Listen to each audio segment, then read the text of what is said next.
Hi, welcome to this video tutorial, and today we shall be looking at directed numbers. Then I understand from your teachers you have actually learned these directed numbers, but I would like to believe that most of students usually struggle when they come to deal with directed numbers. So hopefully in this video I would like to articulate the ways in which you can actually use to solve or to evaluate or to simplify these directed numbers in such a way that if you are given these typical questions, you will not struggle.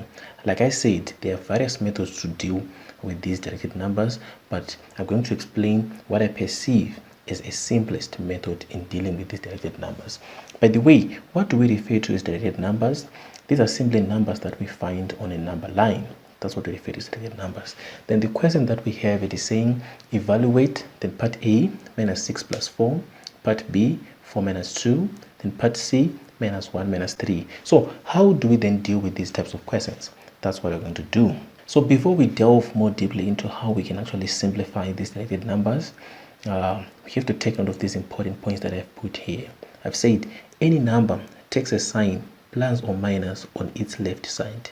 So what this point is generally trying to say is that if you see any number, like for instance, maybe given say a number 4, this number will take a sign on its left side. This will be the left side or the front side of a number. That's what I refer by saying left side. So if it is 4, you're given any number like 4. We then go on to point 2. He's saying if there is no sign, it means it is a positive number. So if you're simply given any individual number like 4, what it simply means is that this number is actually plus 4. That's what it means. Then like if you're given, say for instance, you're given minus 2, these are simply examples. Minus 2 is simply what? Negative 2. So the one which you need to be very, very careful at is this number. Like for instance, where you're not given a sign, it simply means that it's a what? It's a positive number. So let's go back to our question. Part A, it is saying evaluate minus 6 plus 4.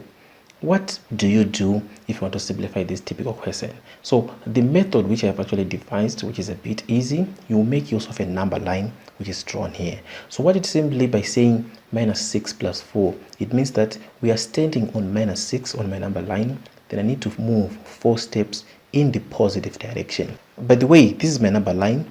And we have 0. 0 is a demarcation. It separates the positive values and the negative values. From our question, we need to evaluate minus 6 plus 4 and come up with the answer. Minus 6 plus 4, it means we are standing at minus 6 and we need to move 4 steps going in the positive direction. These are positive numbers which I have not put my sign, and these ones with the negative sign, it means that they are negative numbers, but these ones are positive. So this is the positive direction.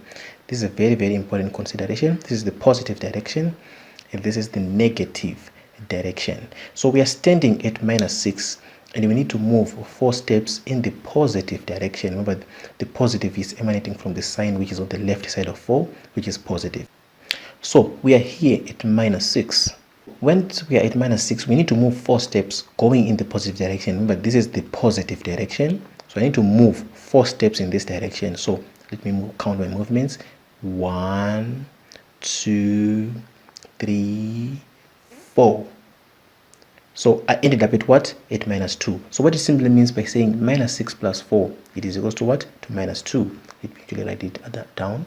It's minus 2. The same also applies if I want to deal with this situation.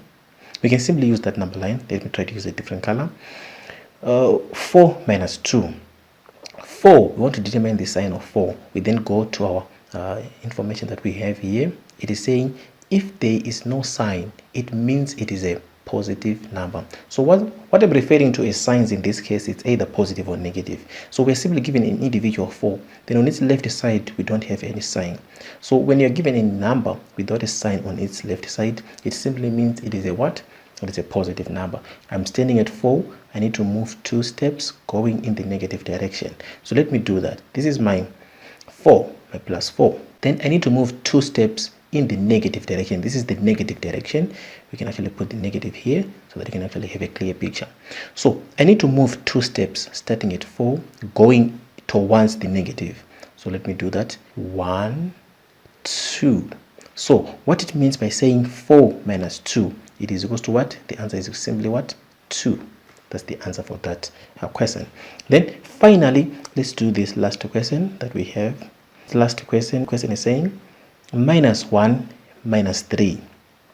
-1 -3. So how do we evaluate this -1 -3? So remember, we are stating it -1. We need to move 3 steps in the negative side direction.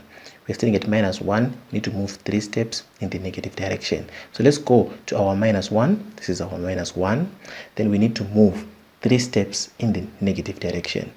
Then let me actually make it 1, 2, 3. So we have ended it what? At -4. So which means our final answer here is -4. So hopefully you actually have a better understanding of how we can actually use the number line to simplify the dead numbers. Okay, so I've actually compiled these 2 questions, then to check and see if you've actually mastered the concept of actually simplifying directed numbers, making use of a number line, I'd like you to attempt these 2 questions. Then after you have done the questions, if you're not very sure, you can actually post the answers in the comment sections. Our people will be there to actually assist and help you. So try out these questions and see if you've actually mastered the concept. Thank you.